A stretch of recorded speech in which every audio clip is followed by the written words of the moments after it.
Hey everyone, how's it going? Hi. Hey, thanks for coming. We got Fong here and David from Curology, and Fong is a licensed physician assistant. I'm a board certified dermatologist, and we got a ton of questions from you guys over the past week, so we're here to answer them, and we chose only the best four to answer today. So yeah, why the hell not, Fong? Let's do it. Okay, so the first question is from Jaya, Miss Jaya. She asked, "Hi doctor, are there any foods that tend to cause acne which you recommend avoiding or moderating?" And that's a great question. Yeah, thanks, Jaya. Yes. If you are acne prone, then there are certain foods that can cause an acne flare. For example, the two major food groups we're referring to here is dairy, which includes skim milk, ice cream. Oh God. Eggs are good, cheese are bad. Anything made with milk is bad. Especially skim milk. Yeah. Which yeah. I would think. Yeah, and ice cream is really bad for your skin, unfortunately, right? Right, ice cream is worse. So Jaya, you got to avoid these dairy products. Yes, avoid these. And along with one thing that a lot of patients didn't know is whey containing proteins or products. So whey protein shakes, protein bars, those can also cause acne as well. Yeah, and these are actually most protein shakes, Yeah. you know. So Yep. you have to look specifically for something that's dairy free. You know, you find like a rice protein or something else other than whey. Yeah, and the other food group is really simple carbs. And so what you can do is try to cut these out. Just do a trial. Cut them out for 2 to 4 weeks, the longer the better, and see if this helps your oil production, reduces your oil production, and helps your acne. So that's one great thing. Suze does not like the news you gave her. She says she loves ice cream. I know. And no wonder she's in a breakout know. right now. I know. But it's good you told her. At least you're being honest Yeah. with her, you know. Fong is like your strict parent, Suze. Fong is just telling you what's up. Yeah. Right? Yeah. She can't eat that ice cream. I truly can't eat either because Neither I'm can I. lactose intolerant. Oh boy. That's a different Well, story. I don't want to get. Let's Well, not that's go for there. a different video, right? Okay, so why don't you go? Okay, next I would with love your to. All question? right. So the next question is from Samantha, and Samantha sent this to us, I think, on Instagram. How do you address and treat hormone-related acne? Do you find oral medications such as tetracycline are necessary additions to topical treatment? And it's a great question. People ask us a lot about hormonal acne. Fong and I both, we see a ton of people with hormonal acne. And what that typically means is a special pattern of breakouts that adult women get. And the quintessential presentation is breakouts along the jawline. And they look a certain way because it doesn't tend to be blackheads or small dots in the nose like, maybe like a 12-year-old male would get. These are different type of breakouts. They're deeper red lesions that are sort of under the jawline area. And so, the interesting thing about hormonal acne is that a good dermatologist can recognize it, but just because we know it's hormonal acne doesn't mean we need to treat it with a pill. Right. And in my experience, I think, Fong, you probably noticed the same thing. I think, most people with hormonal acne, maybe 90%, we can get clear with just a really good regimen without any pills. Right. And so to answer your question, you don't. And for hormonal acne, I would say if you do just a good sort of 3-part regimen, part 1 being making sure you're not using any skincare products that are clogging your pores. Part 2, using a good active topical treatment. And part 3, watching your diet, like Fong said, right? No ice cream, no high glycemic index foods. You can really get rid of your hormonal acne without any pills. So give that a try, and I'm confident that you can have clear, beautiful skin without taking any hormonal pills. Great. So what's next? I think I'm going to go. Sounds good. Okay. So I have a question from Brandon? Mr. Brandon. Nice. What is the best way to treat acne cyst without injections? And that's also a great and very common question.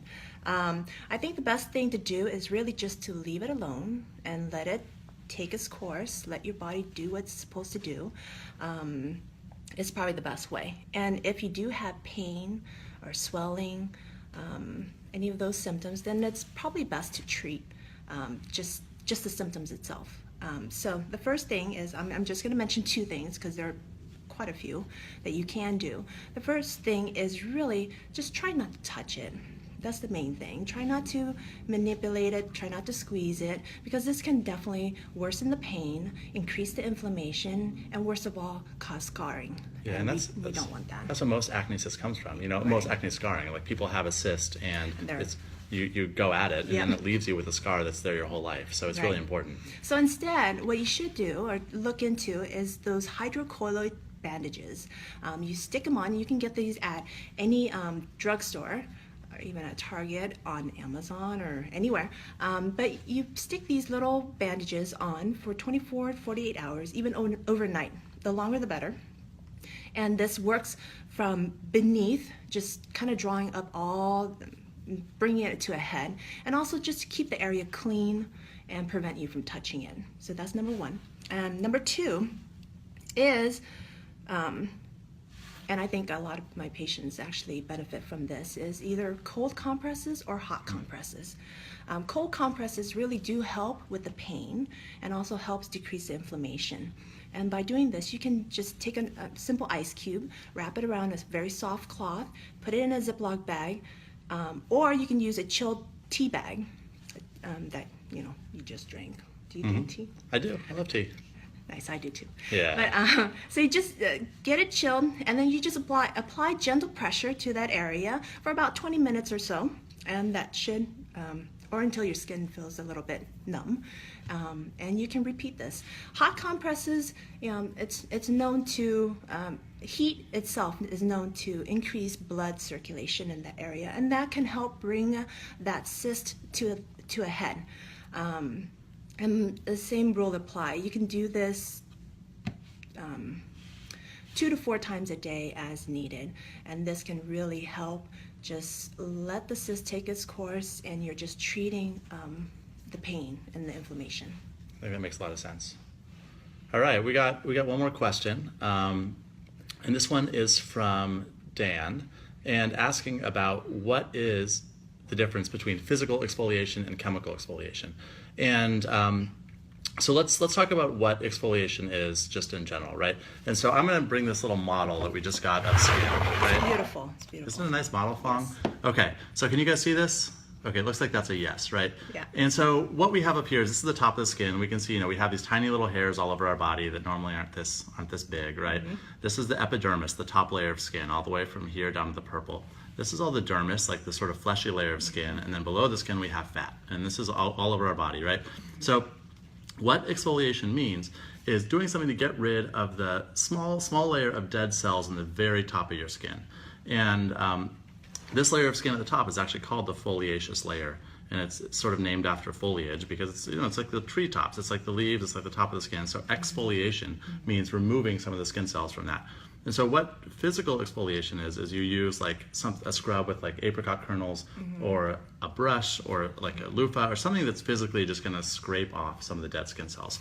Chemical exfoliation is a little different because you use an acid like glycolic acid or salicylic acid, and what that does is it sort of helps dissolve off some of the top layers of skin. And we're only talking like the very, very top, like this purple layer. None of this stuff even reaches these layers. These are all living cells.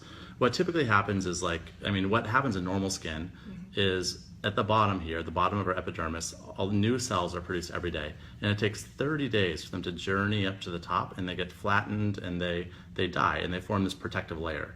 And most of that's good to have, but what exfoliation does is it sort of brightens the top layer just by scraping off some of the old ones. The good thing about chemical exfoliation compared to physical is that the acid actually can get down into the follicle, right? And these hair follicles, this is where acne happens, right? So you see these hair follicles, and these have epidermal cells as well. When something like salicylic acid gets down in there, it helps unclog those too, and sort of exfoliates in here, and so you're actually preventing acne. Yeah. So chemical exfoliation has the advantage over physical exfoliation because physical just gets the top of your skin. It doesn't really have any effect on the hair follicles or the pores. And there's one extra type of exfoliation, which I sort of think of as exfoliation plus. And what that means is using tretinoin or Retin-A. And the reason it's called exfoliation plus is because it doesn't just affect the surface. What it does is it changes the rate at which cells turn over. It increases the turnover, increases how fast they regenerate, and makes them less sticky. So instead of just doing anything to the top, it affects the whole layer of skin cells, and it makes them turn over faster than 30 days, and it makes them less sticky, so it can smoothen and brighten your skin sort of from the inside. And just like chemical exfoliation, tretinoin works deep, and so it gets also into the pores, and it can make those less sticky too, and so it also is really good for treating acne. And the other thing that tretinoin does is it gets into the dermis, and this is another reason I sort of think of it as exfoliation plus, because it makes these cells create collagen, and so that gives the plump skin like Fong has, you know, and gets rid of wrinkles. And so that's just another type of exfoliation, right? So we have physical, we have chemical, and we have tretinoin, and they all work in different ways. They all have pluses and minuses. So hopefully that answers your question, and I think that was the last one for today. Yes. Yes. Thanks, guys, for tuning in. Thanks, Fong, for hanging out with me. Thank you. Great. All right, we'll see you next week. Have a good one. Bye-bye. Bye.